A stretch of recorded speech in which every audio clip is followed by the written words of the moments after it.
BJP বিৰুদ্ধে হৰত সাংসদ Ajit Kumar Bhuyan. BJP চৰকাৰৰ মিথ্যাচাৰ উদঙালে ভূঞাই। স্বয়ং প্ৰধানমন্ত্ৰী মোদীয়ে মিছলীয়া।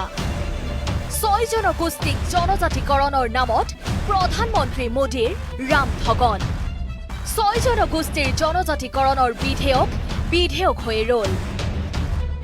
2014 চনৰ লোকসভা নিৰ্বাচনৰ পূৰ্বে বঙাইগাঁৱৰ এখন জনসভাত 6 জনগোষ্ঠীৰ উদ্দেশ্যি প্ৰধানমন্ত্ৰী নৰেন্দ্ৰ মোদীয়ে দিয়া জনজাতিকৰণৰ প্ৰতিশ্ৰুতিত পৰিণত হল ভেলকিবাজিলৈ। নিৰ্বাচন সমাগত 6 জনজাতিৰ জনজাতিকৰণলৈ বিজেপি দলে আকৌ দেখুৱাব ভেলকিবাজি। গুৰুতৰ অভিযোগ জ্যেষ্ঠ সাংবাদিক তথা সাংসদ অজিত কুমাৰ ভূঞাৰ।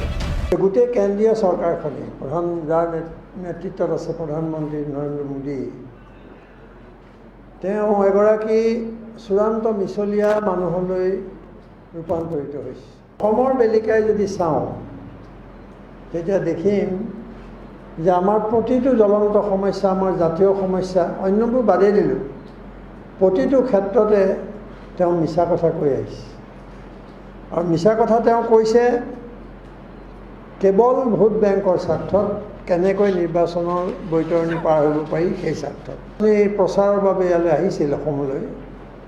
তেতিয়াৰ পৰা এতিয়ালৈকে নৰেন্দ্ৰ মোদীয়ে অসমৰ স্বাৰ্থৰ বিপৰীতে বহুত কাম কৰিছে আৰু সেইবোৰ লুকুৱাই ৰাখি পৰিস্থিতি আৰু বেছি জটিল কৰি তুলিছে।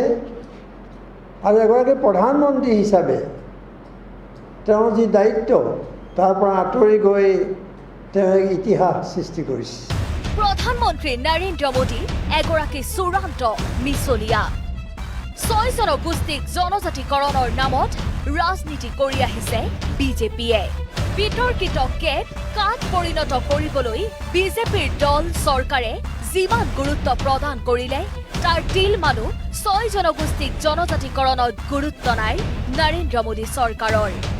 2016 29 ফেব্ৰুৱাৰী ভাৰত চৰকাৰৰ গৃহ মন্ত্ৰালয়ে অসমৰ 6 জনগোষ্ঠীৰ জনজাতিকৰণৰ আৰ্হি সম্পৰ্কে পৰামৰ্শ দিবলৈ গৃহ মন্ত্ৰালয়ৰ বিশেষ সচিবৰ অধ্যক্ষতাত গঠন কৰি দিছিলে এখন উচ্চস্তৰীয় কমিটি। আৰু কমিটিয়ে নীতিগত কাৰণত 6 জনগোষ্ঠীক অনুসূচিত জনজাতিৰ তালিকাভুক্ত কৰিব পৰা যায় বুলি স্পষ্ট পৰামৰ্শ দিছিল কেন্দ্ৰীয় চৰকাৰক। কিন্তু গুৰুত্ব নিদিলে মোদী চৰকাৰে।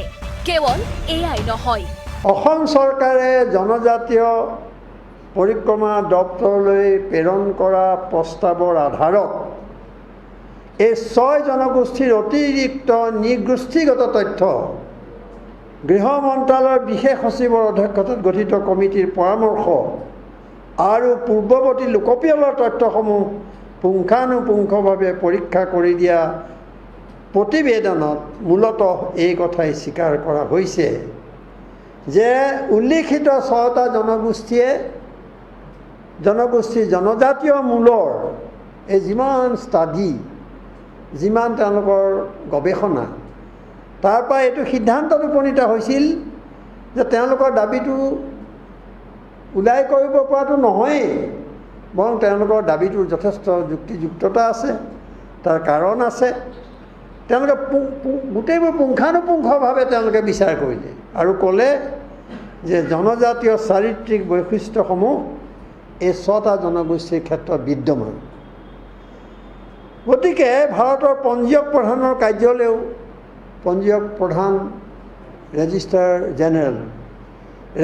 জেনেৰেলৰ কাৰ্যালয়েও কি কৰিলে, এই 6 জনগোষ্ঠীক জনজাতীয় মৰ্যাদা দিয়াৰ পক্ষত তেওঁলোকৰ পৰামৰ্শ আগবঢ়ালে। প্ৰতিটো সমস্যা জীয়াই ৰাখিব লাগে আৰু নিৰ্বাচনত তাৰ সুযোগ ল'ব লাগে। 2019 চনৰ 9 জানুৱাৰী তাৰিখে ৰাজ্যসভাত বিজেপি চৰকাৰৰ জনজাতীয় পৰিক্ৰমা দপ্তৰৰ মন্ত্ৰী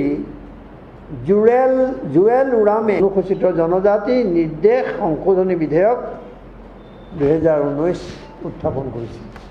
আচৰিত কথা যে কেব গুচি কা হ'ল, কিন্তু অসমৰ 6 জনগোষ্ঠীৰ যি অনুসূচিত জনজাতিকৰণৰ যিখন বিধেয়ক, আজিও এখন বিধেয়ক হৈ থাকে।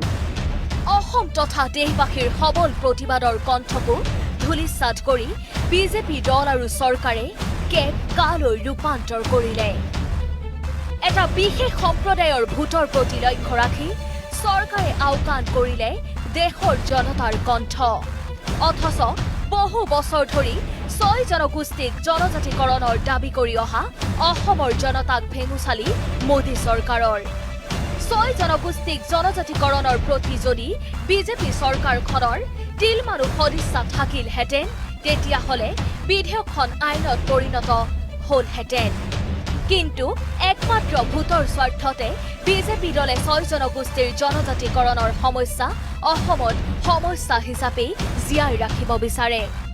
ভিডিঅ' জাৰ্নেলিষ্ট সঞ্জিতৰ সহযোগত তীৰ্থ বৰাৰ ৰিপৰ্ট আছাম টক্স।